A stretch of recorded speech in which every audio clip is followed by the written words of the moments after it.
I heard Jodie Picoult say once, which was there's no such thing as writer's block. And actually I don't know whether that's true or not, but it helps me get through because I have to repeat that to myself and go, I'm just stuck. I've gone down a dead end. The layering of time always makes them so much better, you know, each time you go through. And that's how you get different characters as well. Like I find that I find different characters because I'm thinking about different things. Do you remember the first time we met? Because I do.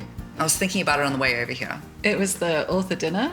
Yeah. No, it was before that. What was it? Yeah. What was it? It was at the airport.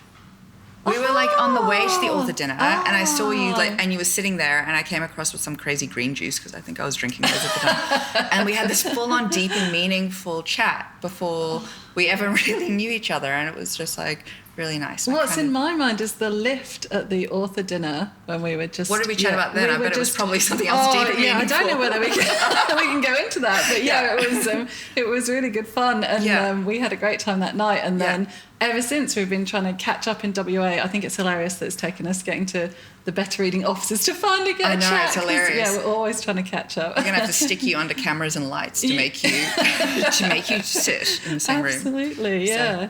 So okay, so you have recently been touring with this book. Tell me about it. How's the tour going and everything? Yeah, it's going great. I mean, it's just lovely to get back out there with a book again because obviously The Hush was published in 2021, so... Oh, was it that long ago? It was, Doesn't feel like it, hey? In the middle of lockdown, so lots of Sydney stores were shut and very difficult to kind of feel like you're promoting a book properly in that scenario. So it's brilliant to be back on the road with a new one and to have people talking about The Hush with me as well is fantastic. That's so nice. And I've just loved all my events so far. I've got a few more to go, and then I've got to get Hideaway and write again. Another one. I know. And talking about writing, let's talk about your book because it's been out for a few months now. Yes, it came out in it was November in Australia, and mine's actually about a writer, so I feel like it's a perfect one to talk about here. I really want to go into this. Yeah, she's got writer's block. So tell me, do you ever get writer's block? I kind of do, but I kind of go with something that I heard Jodie Picoult say once, which was there's no such thing as writer's block. And actually I don't know whether that's true or not, but it helps me get through because I have to repeat that to myself and go, I'm just stuck. I've gone down a dead end. Something's gone wrong and I've got to just figure out how to get back. So rather than thinking about it as writer's block, I tend to just try and figure out where the dead end is and why I'm feeling so stuck. But your character's got a really severe case of writer's block, hasn't she? Yeah, so talk about that. You see, when I get writer's block, I think it actually is... It's not that I can't put words on the page. It's just that I'm so deeply aware that they're crap. Like, you know, so it's I like... do know that So feeling. it's like that case of you feel like you're phoning it in and you really want to do something inspired and amazing. And, like, you're totally right. I think you do have to, like, just get the words on the page and then the inspiration sometimes comes later. Yeah. And you can go back and fix things and stuff. But I personally hate that feeling. You know, where you feel like you're kind of calling it in and you don't know why the tap's turned off and stuff. And so I think I really channeled that kind of trauma into Zoe. Yeah, well, that's a great idea. It's such a good setup for a novel because obviously the amount of stress that she's under right at the beginning. Yeah, because it's like stress she's putting on herself. And I think we all do that. Like you put... a lot of the pressure that you experience as a writer, you're putting on yourself, right? Like, I don't know how you feel about that. Like, do you put pressure on yourself or is that just me? Yeah, no, I put a lot of pressure on myself. And I think, you know, a lot of writers talk about their different processes and I've written 9 books now. So you would think that the process would be getting easier. And actually, it doesn't. Every book is different. Yeah. So I've been telling stories, I've been doing my events about writing when she was gone. I did the first draft really quickly. And I was so kind of cocky at the end of it because I was like, I can write a draft in 3 months. Like, this is amazing. Now I'm set. You know, I can do multiple books a year and one thing another. And the next book has just been hard. And it's quite a technical challenge I've set myself and it's a lot slower. And I find that most of the books are like that and they are kind of just all different phases of our lives as well. So we might have been sick or, you know, there might be certain things going on in our life elsewhere that all combines to make that unique moment where you're trying to write this book. That is so true. I always say that. I'm like, each book is almost like a trapdoor into me and my life and my perceptions at that moment. Like I often think back to my very first book And I'm like, there's no way I would write that exact book now. Okay. And there's no way I would write this exact book now. Yeah. But it's almost like this moment in time, which is why I feel quite keen on getting them done within a specific time frame so you don't lose that. Yeah. I mean, that said, the layering of time always makes them so much better, you know, each time you go through. But it's really interesting, I think, and that's how you get different characters as well. Like I find different characters because I'm thinking about different things. Yeah. Like, is that the same for you? Yeah, or? I think so. I think I'm just always obsessed with something in the particular moment. So I know you do this as well, and we're looking at different themes in the books as we go through. Yes. And so something's captured my attention, and I want to kind of use that as a backdrop theme to make thrillers. And this is a great topic for us because we are both trying to do interesting things in our thrillers as well, you know, kind of and play with different things. So I know... Because you did like a PhD, didn't you, in like missing mothers? I did, yeah. Okay. So, and that's really informed a lot of my fiction. So it took me 7 years to do this PhD. And I wrote 2 other novels while I was doing PhD. Because I still had to earn my author living. And so The Hush was actually the book that I wrote for my PhD. And it was all about missing mothers in young adult dystopian fiction and how the young heroines in that kind of fiction, like The Hunger Games and Divergent, often kind of have this very ghost-like vision of what it's like to be an older woman because these women are just not there or they're mentally deficient in some way or, there's just problems around representation of the older women in many of these kinds of stories. And so I thought, well, I'll try and reconnect the generations, the matrilineal line in the stories and look at how I could write a mother, daughter and grandmother story even where they're all present in different ways. And I've carried that through into When She Was Gone as well and just tried to... you said that. You said that you tried to centralise the potential missing mother. So there's an absent mother in When She Was Gone and if I'd written it from any other perspective, she would be very much considered the absent mother who hasn't grown up caring for her child, but by centralising her role in the story, I was able to bring her narrative central again and to look at some of the things that had caused her to be that absent mother, which is quite an exciting thing to do. It's really interesting, actually, because usually people think, oh, a mother would never be absent, like, on purpose or by choice or, you know, like there's always... and there's a lot of judgment around that, so it's quite interesting to be able to show how maybe that's not right, like... I try to do similar stuff. Like with this one, I mean, I can't even tell people like what I've done, but I really try to like you try to innovate. You try to find like to take. It's almost like you learn the genre rules, and then you want to push them or you want to break them in an interesting way, or you want to do something slightly different. And you kind of hope people get it. And what does that innovation mean to you when you're writing? How does it work for you when you're writing a story? For me, it makes it more interesting and more exciting. Like I feel like if I'm if I know the rules and I stick to all the rules and I do it exactly as I'm supposed to, it just becomes boring to me. It doesn't mean that there's anything wrong with doing it that way. I know lots of writers who love the structure of that and it means that it gives them parameters to work within. I like to take the parameters and then move them slightly and change them slightly simply to keep myself interested. And I think I work on similar lines as well. But what I'm interested in talking to you about as well is how you find that translates into marketing the books. Because, of course, when you're trying to innovate, you Yeah. can't talk about it. You're often doing something different with the genre, which pushing it slightly out of genre often. And do you find that that's a kind of tricky one? Or? A little bit. I mean, like, thankfully my readership tends to be not just crime. Like, it tends to be crime, but then also sort of general fiction. And so as a result, I think that there's a little bit of leeway for me. Like, I think if all my readers were pure crime readers, I'd probably struggle more, right? With the things that I do. But yeah, I think, and I also think, someone has to innovate. Can't just keep doing everything the exact same way forever. Someone has to do it. And tell me what you've learned kind of through the process of doing that. So how has your writing changed from writing your first book through to this one? Well, the first one took so much longer, right? Because you're not on contract and you think it's going to be published, but you don't know. I don't know. I think that they're all just as hard as every other book. Like, I keep waiting for this magical moment where I know what I'm doing. like the Japanese have this thing called beginner's mind, which is about keeping your mind open and like always approaching everything as a beginner so that you don't assume that you know things, which cuts off like different ideas and presumably innovation. And I definitely have that part down, like the beginner's mind, because I feel like I have no idea what I'm doing. Like, I'm glad that's not just me. Yeah, because I would feel the same. I would feel like every project I start, I wonder whether I'm going to be able to do it. And as well, setting yourself the challenges around the innovation means that you're constantly pushing yourself. And there is a real fear that you might not be able to meet. I always feel like I'm running on like kind of faith. Yeah. You know, you're just running on faith that at some point it'll fix itself. You'll figure it out.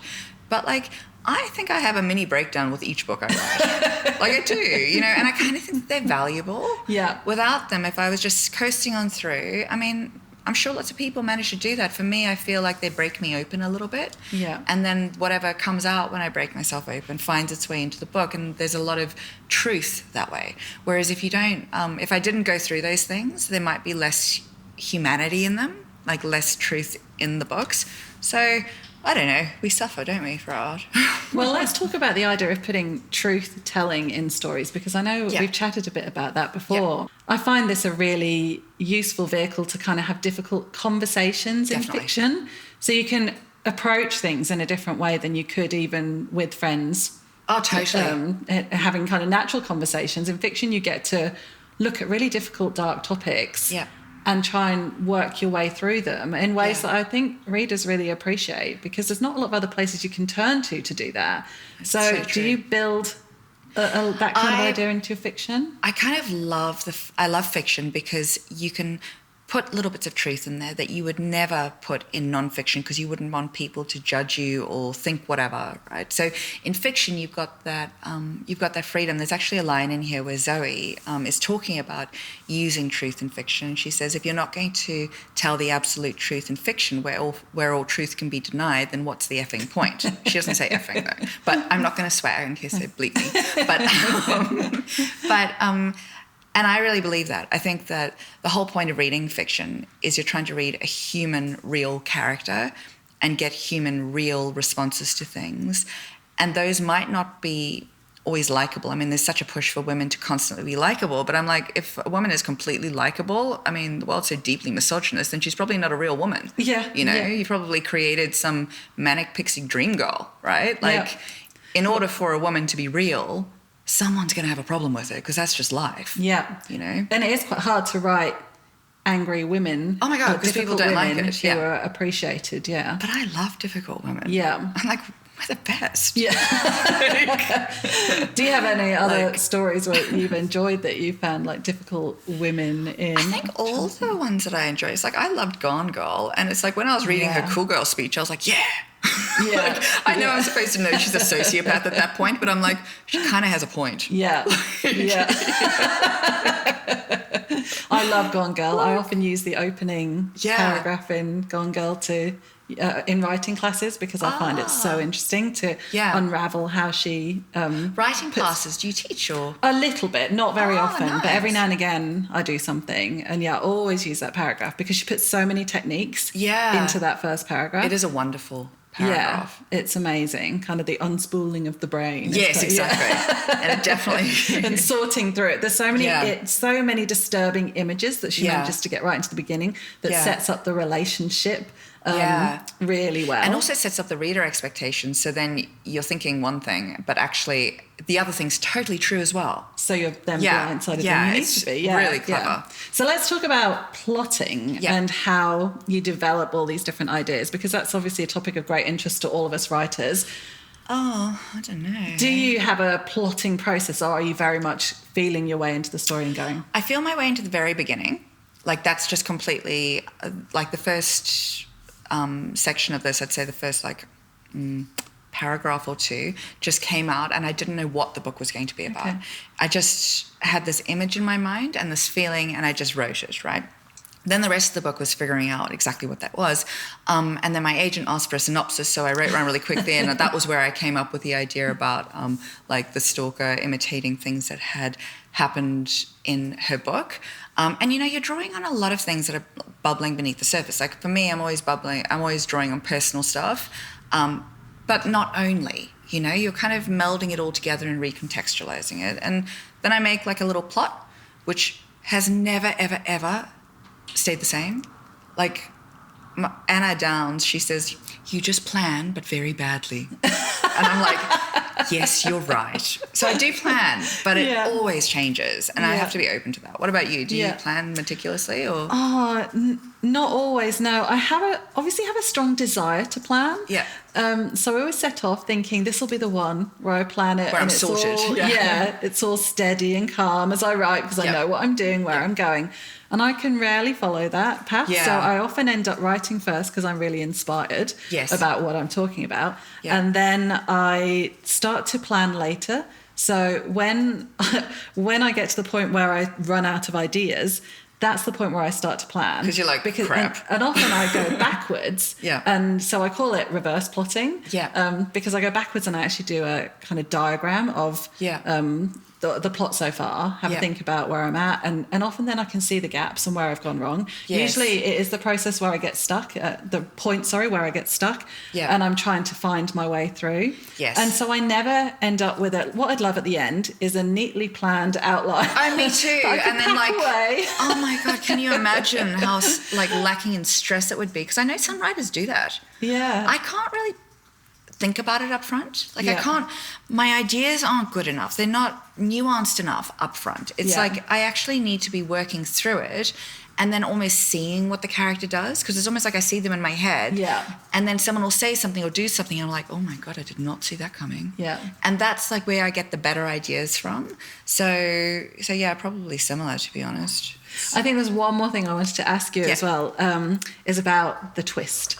Oh. Because I love hearing about because I find twists, there's more expectations around twists nowadays. Well, what do you do with twists? Well, because I'm constantly searching for the twist, but also I can tie myself up in knots nowadays about the twist. And I read a really good Frida McFadden quote about this recently, where she was saying, I can't remember exactly what she said, but she was basically saying, it used to be that you'd think it was A and it was person B. Yes. But now it's got to be person D and they're connected to person E who you didn't even know existed till, totally. Person C was. And so twists there's a lot more expectation now, and you kind of have to try and build in some complexity around it because people have read so much. Yeah. Often the readers I talk to at events have read way more than I have because they're avid fans of the genre. Yeah. So I really work hard at kind of figuring out those twists, but I also sometimes write without the knowledge of the final twist for quite a while, because then I find if I don't know, then you're not going to give it away. Developing the story in that way, then I'm definitely not going to give it away, and then I figure out which one works best a bit further down the line. And so what about you? How do you approach that? Pretty much the same. Like I usually think I know. Like with this, there's one ending that I was working towards, but then I added like a second ending at the very end, which definitely only occurred to me about 6 weeks or 2 months before I handed the book in. Okay. And it was because it just felt like it was the entire reason for writing the book. I was like, there's no reason that makes the whole thing worth it, right? So that was my reasoning for doing that one. I think I feel like they kind of reveal themselves to me, but for example, with the Paris affair, that was a case of I got a little bit of the way in and then a character did something and I was not expecting it. Okay. And I was like, crap, what are you really up to? Yeah. And then that reconfigured what was going on. So, and I also think what you were saying before about the readers having read everything, it's almost like you need to predict what they're going to think the twist is going to be based on the other books they're reading and then do something different. Absolutely. Right? I agree, yeah. So it's like, and you also need to do something different than you've done in your other books. Yeah. So tricky times. Yeah. And I love those moments where characters really surprise you as well. Yeah. They're amazing. Yeah, they really sort of take on a life of their own. They make it so worth it. Yeah, yeah. Those are the moments I live for, because I feel like so much of writing can really make you question yourself, especially if you want to do a brilliant job. But then you have these moments which are so inspired. You're like, oh my God, this is so worth it. Absolutely. Like, it's like, this is why I do it. Like, yeah. Well, that's a lovely note to finish on. I've had such a great time chatting to you. I know you're working on something new. Yes. Can't wait to read it. Yes, you too. And, I will hopefully see you again soon. Yeah, I hope so. Maybe another 5 years. Yeah.